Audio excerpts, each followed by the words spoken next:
இன்னைக்கு வந்து ரொம்ப பரபரப்பாக பேசி இருக்கிற ஒரு விஷயம் என்னன்னா, இன்னைக்கு நம்மளும் அதை பயன்படுத்த தான் இருக்கும் சோஷியல் மீடியா. இன்னைக்கு தூங்கி எழுச்சிருந்து தூங்க போகிற வரைக்கும் இன்னைக்கு யூஸ் பண்ணுற விஷயம்னா சோஷியல் மீடியா தான். இன்ஸ்டாகிராமாக இருக்கட்டும், ஃபேஸ்புக்காக இருக்கட்டும், அதில் ரீல்ஸ் இருந்து யூடியூப் வந்து இன்னைக்கு உலகத்தையும் ரொம்ப பரபரப்பாக வச்சுருந்ததும் சோஷியல் மீடியா தான். இன்னைக்கு மெயின் ஸ்ட்ரீம் மீடியான்னு பார்த்தீங்கன்னா, அந்த மெயின் ஸ்ட்ரீம் மீடியாவில் ஒரு செய்தி வரதாக இருக்கட்டும், தங்களோட ஃபோட்டோ வரது அவ்வளோ அபூர்வமாக பார்ப்பாங்க. ஆனால் இன்னைக்கு எங்கே சந்து போது என்ன விஷயம் நடந்தாலும் உடனே அது சோஷியல் மீடியாவில் வந்துடுது. இன்னைக்கு மெயின் ஸ்ட்ரீம் மீடியாவுக்கு பயப்படுறாங்களா இல்லையா, சோஷியல் மீடியாவுக்கு பயங்கரமாக பயப்படுறாங்க.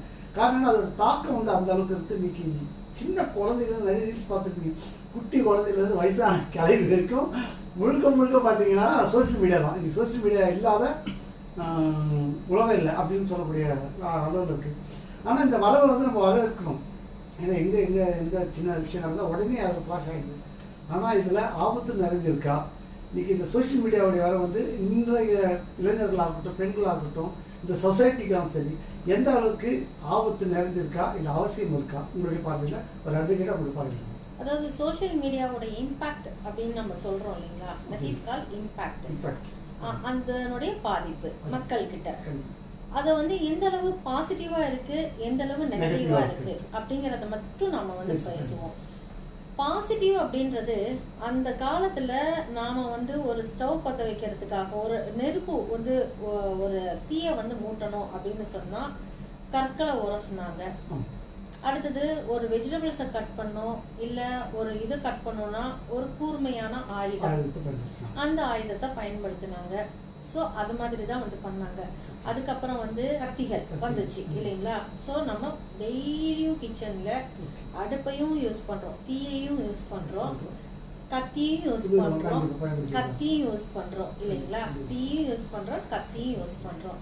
அப்படின்னும் போது அதே அடுப்புல வச்சிட்டு இருக்கிற தீயையும் கத்தியையும் நாம வேற விதத்துக்கு வெஜிடபிள்ஸ் ரெண்டை கட் பண்ணிட்டு நம்ம வீட்டு உறுப்பினர்கள் இருக்காங்கல்ல, குழந்தையோ ஹஸ்பண்டோ இல்ல பெரியவங்களோ, அவங்க கையை ஒன்று கட் பண்றது, திருப்பி வந்து ஃபயரை வந்து பற்ற வச்சு நாம கொஞ்சம் வந்து சாதம் பண்ணிட்டு கொஞ்சம் ஃபயரை வந்து அப்படி டேர்ன் பண்ணி கர்டன்ஸ் எல்லாம் பற்ற வைக்கிறது, இந்த மாதிரிகள்லாம் பண்ணுனா இமேஜ் பண்ணி பாருங்க எப்படி இருக்கும், அந்த ஒரு சூழ்நிலை எப்படி இருக்கும். ஆபத்தானதா இருக்கும், அக்செப்ட் பண்ண முடியாத ஒரு விஷயமா இருக்கும். அதத்தான் இன்னைக்கு சோஷியல் மீடியா பண்ணிட்டு இருக்காங்க. அன்னைக்கு நான் சொன்ன மாதிரி எங்கேயோ இருந்த அமெரிக்காவை, எங்கேயோ இருந்த லண்டனை, எங்கேயோ இருந்த குக்கிராமத்தை உலகம் முழுசும் இணைச்ச ஒரு விஷயம்தான் அந்த சோஷியல் மீடியா இல்லைங்களா. இத பிசினஸ் நல்ல விஷயத்துக்கு யூஸ் பண்ணிருக்கலாம். இன்னொன்னு, அந்த காலத்துல எல்லாம் பிசினஸ் அப்படின்றது ஒருத்தன் பண்ணணும் அப்படின்னு சொன்னாக்க அவன் மிட்டா மிராசுதாரரா இருக்கணும். அவனுக்கு கீழே வந்து கைய கட்டிக்கிட்டு சொல்லுங்க சாமியோ அப்படின்னு சொல்லி அடியாட்கள் வேலை செஞ்ச ஆட்கள் தான் நிறைய பேர் இருக்காங்க. அவங்க ஒருத்தர், அந்த வேலையாட்கள் ஒருத்தர், நான் வந்து ஒரு நெட்வொர்க்கை கிரியேட் பண்ணி அந்த முதலாளி மாதிரியே நானும் வந்து ஒரு ரைஸ் மில் வைக்கணும், அவர் மாதிரியே ஒரு வியாபாரத்துல நான் வந்து டெவலப் ஆகணும் அப்படின்னு நினைச்சாருன்னு வச்சுக்கோங்களேன்.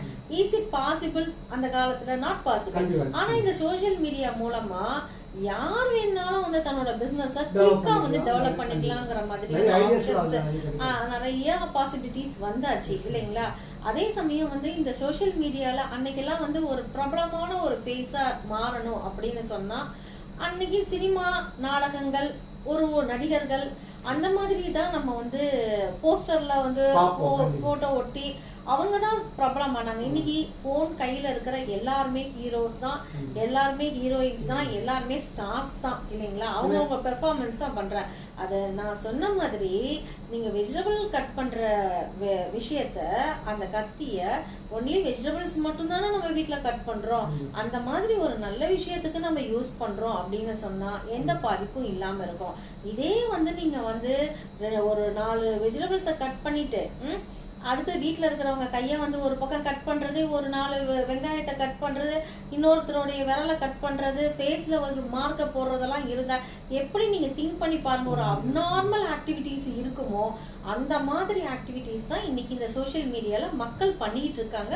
அந்த சோஷியல் மீடியாவோட இம்பாக்ட் வந்து மக்களுக்கு அப்படிதான் வந்து போயிட்டு இருக்கு. தேவைகள் எதுக்கு பயன்படணுமோ அதுக்கு மட்டும் பயன்படுத்தணும், எதுக்கு பயன்படுத்தணுமோ அதுக்கு அளவோட பயன்படுத்தணும். பயன்படுத்த வேண்டாம் அப்படின்ற மாதிரி இருந்துச்சுன்னா அதை நம்ம விட்டு